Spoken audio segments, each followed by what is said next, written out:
a bit about your background as we get right into this. Welcome. Thank you, Mr. Chairman. Thank you, the committee, for having me today. I'm Dr. Katarina Lindley. I'm a family physician from Texas. I'm also president of Global Health Project and past president of Texas Osteopathic Medical Association. I'm speaking today on behalf of myself, and I will be giving testimony specifically on the World Health Organization. I'll give you a little bit of a background on the World Health Organization and why I feel that it is important to actually support this bill. So the World Health Organization was founded in 1948 as the health arm of the United Nations and currently has 194 member states. Initially, it was 100% funded by the member states, but in recent years, this funding has changed. Today, only 20% of the funding comes from the member states from the assessed contributions, and 80% comes from the voluntary contributions. Some of those contributions are coming from some of the member states, but others are coming from the private-public partnerships like Bill and Melinda Gates Foundation, Gavi Alliance, Wellcome Trust, and others.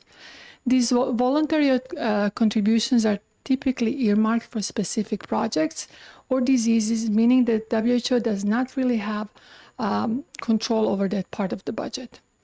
In March of the 21st, 25 heads of states and international agencies called for a new pandemic treaty that will protect the world from future health crises. Currently, the World Health Organization is simultaneously negotiating two documents. One of them is the Pandemic Agreement, also known as Accord, Treaty, CA++, and Zero Draft. It has changed names over time. And the other one is the amendments to international health regulations. International health regulations were actually adopted in 1969 and then amended in 2005 as a part of international law. So these drafts, the draft international health regulation amendments, they would lay down new powers for the World Health Organization during health emergencies and broaden the context with which they can be used. The pandemic treaty, on the other side, is intended to support the bureaucracy, financings, and governance to underpin the expanded international health regulations. The World Health Assembly is going to meet in May of this year to vote on adoption of both of these documents. Once approved by 2/3 of the World Health Assembly, the pandemic treaty will go to our Senate to be ratified, and it will need 2/3 of the votes to be implemented. As I mentioned before, international health regulations have already been adopted in 1969 and then amended in 2005. They do not need any kind of special ratification by our Congress. Once they are adopted by the World Health Assembly, they are going to be implemented within 12 months unless the country member state specifically says we will not comply. So first, we're going to discuss the amendments to the international health regulations. The proposed amendments to the international health regulations will give WHO authority over member states by changing the wording. So in the past, their recommendations were non-binding, they were recommendations. But the non-binding has been stricken out, and these are going to become binding recommendations that will now mandate the member states to follow, instead just consider these recommendations. States will accept the WHO as the authority in international public health emergencies. And this is in the Article 1. I gave you all some documents to look over. The amendments expanded the scope of the documents from public health risk to all risk that might affect public health, and those will include risk to animals, ecosystems, and climate. Specifically, the Article 18 of the amendments will change the definition of the public health emergency of international concern to include not only actual but also potential concern that the Director General would have. So to give everyone an example, let's say there is an outbreak of something in jungle of Brazil, and the WHO hears about it, they send their team in, and the team says, well, we're concerned. The country itself might say, this is really not a big concern, this is something that happens this time of year every time. If they decide that this is of concern, they can declare public health emergency of international concern. By the Article 18, and I gave you guys an example of that, In Article 18, the WHO then would have the powers to decide to close the borders, to restrict travel, require proof vaccination or other prophylaxis, require vaccination, place suspects under public health observation, implement quarantine, isolation, tracing, refuse entry of suspects and affected persons, and refuse entry of unaffected persons to affected areas, implement exit screening and restrictions. So the World Health Organization, by this Article 18, Director General, by declaring this public health emergency of international concern, would be able to close down that area, whether the country agrees or not. The WHO will have power to designate opinions or information as misinformation or disinformation, and it can require country state governments to intervene and stop such expression and dissemination. Obviously, that will interfere with U.S. Constitution and it's incompatible with the Universal Declaration of Human Rights. The specific article is Article 44 in the Amendments of International Health Regulations. After declaring an emergency, Director General will also have powers to instruct the governments to provide the World Health Organization and other countries with resources, funds, and commodities. Countries will also give power to the World Health Organization over patent law and intellectual property, including control of manufacturing commodities deemed to be relevant to the potential or actual health problem that WHO considers of interest. So to summarize this draft of the Amendments to International Health Regulation, it will expand the definition of pandemic and health emergencies, including the introduction of potential for harm rather than actual harm.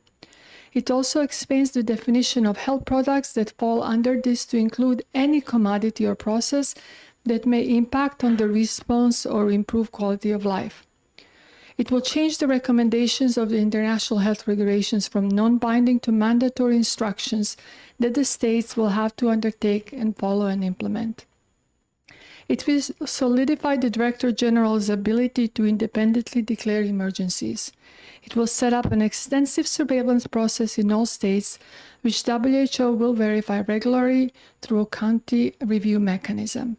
It will enable WHO to share country data without consent. It will give WHO control over certain country resources, including requirements for financial contributions and provisions of intellectual property and know-how. It will ensure the national support for promotion of censorship activities by WHO to prevent contrary approaches and concerns from being freely disseminated.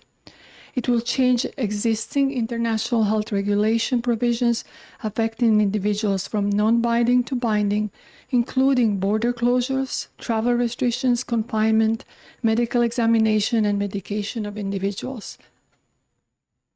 So the next document that they are currently negotiating as well is the Pandemic Treaty, also known as Accord, Agreement, CA++, and Zero Draft. They kept changing the name as the public was responding to this document. So the treaty would set up a global supply network overseen by WHO. It would set up a governing body under WHO auspices, a new WHO Secretariat, and Conference of the Parties to oversee the whole process. It will set up infodemics management at the local, regional, national, and international level to control the information flow and free speech. This is under Article 18 of the treaty. In number 1, it will instruct the parties to combat false, misleading, misinformation, and disinformation. And anything that's considered false, misleading, misinformation, or disinformation will be something that goes against what WHO says.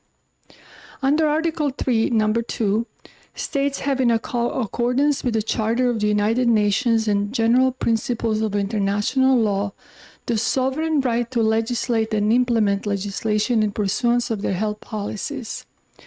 This specific language fails to address the issue of the WHO assuming sovereignty for health matters over states through the treaty and in the event of the pandemic. Under Article 4, treaty directs nations to surveil for and perform genetic sequences of potential pandemic pathogens they find and to safely handle them. Under Article 6, the parties will not only surveil for, but will share the pathogens with pandemic potential. And as they are established in Article 12, the pathogens are identified to infect humans, have high transmissibility, and are capable of widespread in human population, are highly virulent, making them likely to cause significant morbidity and mortality in humans. Excuse me, Dr. Lindley, Yes, a sir. couple things real quick. I'm looking for your written testimonies that come in this way. Okay. That's on us, not you. No problem. I wanted to see what you were referring to. And if you could get me a copy of this. And if we could ask you to kind of take a minute or two to focus on your remaining key point, 'cause we do have some other folks that have been waiting. problem. So proceed. I'm towards the end anyway. Another thing that is very important to understand in this pandemic treaty specifically, it's this One Health agenda that is actually under Article 5. The One Health agenda doesn't have specific meaning. If you look at the wording of it, it's very difficult to understand what they mean. But One Health agenda claims that humans, animals, plants, and ecosystems are all part of One Health, and that everything on the planet is interrelated and affects health. Essentially, under the guise of One Health, the WHO would have control of life on the planet. They will not need to prioritize human health, but rather they could choose to balance human health with animal and plant health, as well as environmental health in the name of climate change. So, to conclude, why do I speak very strongly against what WHO is currently doing? They are simultaneously creating these two documents, Pandemic Treaty and the amendments to international health regulations. In the event of future pandemics, and they are telling us that the one will happen, we're hearing about this disease X, it's going to be 20 times deadlier. We have no idea what it is. That's what they're saying. But it's going to be deadlier, so we have to do something for future generations and our children. That's one of their favorite phrases. If these documents are passed in May in Geneva, the pandemic treaty would give them, and the amendments to international health regulations, would give them powers in the event of another pandemic to actually close down our countries, to issue these things and say, you cannot travel, you have to use these tests, you have to use these medications, you have to use these vaccinations for your population. We will not have a discussion that we're having right now. Their recommendations now are going to become obligations, and the countries will have to comply. Not only will we have to comply on the medical front, we'll have to share all our data, patents, and different commodities as they see fit, so they can change it in very equitable way. The word equity is all over the document. In my opinion, this does take our sovereignty under attack, because if we have a supranational agency and body tell us what we can and cannot do, and that we have to close our borders, not allow people in and out, that is an attack on the sovereignty of the states, and especially the United States of America.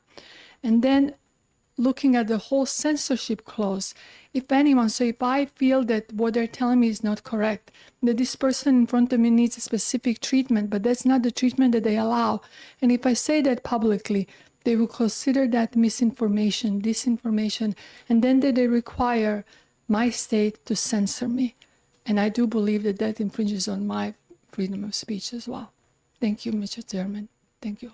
Thank you, Dr. Lindley. For the record, could you again just tell us, I know you traveled to get here. Who are you representing again? I'm representing myself. Oh, okay. And you traveled here from... I live in Texas, and I practice medicine in Texas. Okay. Any other questions? Representative Filliot. Thank you for your testimony. The Senate of the United States would have to ratify both of these treaties for them to become operative, correct? No, sir. The pandemic agreement or treaty does have to go to Senate and be ratified by 2/3 of the vote. The international health regulations were already adopted in '69 and then amended in 2005, and they're part of our international law. They do not have to be ratified. I have a chart at the end of the document that they will pass to you, and it says specifically, we actually, once the World Health Assembly says that they are okay with all of the amendments or they approve certain amendments, we will have 12 months to say that we don't accept that. And which statute in U.S. law says that? I'm not the lawyer, so you're going to have to find a lawyer to give you the actual statutes. The other point that I would like to make is, are you aware of the fact that in the zero draft, the first sentence is reaffirming the principle of sovereignty of states' parties in addressing public health matters, notably pandemic prevention, preparedness, response, and health systems recovery.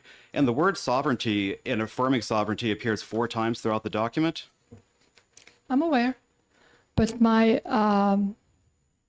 opinion is that if you have an agency who declares a pandemic emergency of international concern in your area and tells you that you have to close the borders, that your people cannot leave, that maybe put them in quarantine or isolation, that actually infringes of the sovereignty of that country. Other questions? Thank you, Dr. Representative Lloyd had a question. Representative Lloyd, you know her already. All right, thank you. Thank you. Thank you. And thank you, Chair.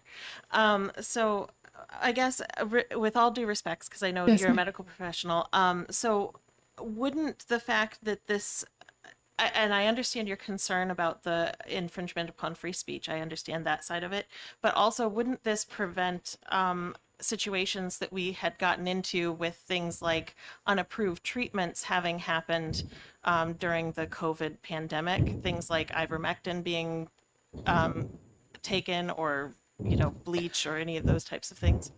Thank you for your question.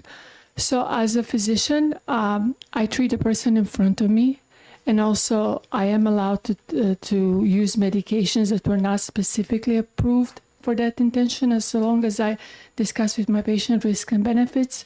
And if I follow science and literature and see that there is a reason for certain things.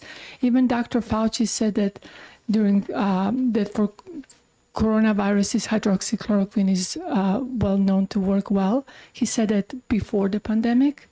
And then the contention of many of us physicians who have treated our patients and who did really well is that the reason we were not allowed to actually treat patients was so that certain things could be put in place, like emergency use authorization of the vaccines that could be approved. Another thing to consider is when the pandemic started, one thing that never made sense, and it will never make sense to me, is as physicians, we were told, tell your patient to stay home until they can breathe, and then tell them to go to the hospital. So as a physician, if in an event that something happens, I would expect myself and my colleagues to be the first ones to go in, even if we don't know what it is, because it's our job to save lives. So I would say that the intentions of CDC and the guidelines from these different organizations were wrong from the beginning. Thank you again, Dr. Lindley. I know you have a plane to catch. Thank you Thank again you. for the written testimony. That's Thank you. always, as I said, appreciated. Okay, we have 7 more cards.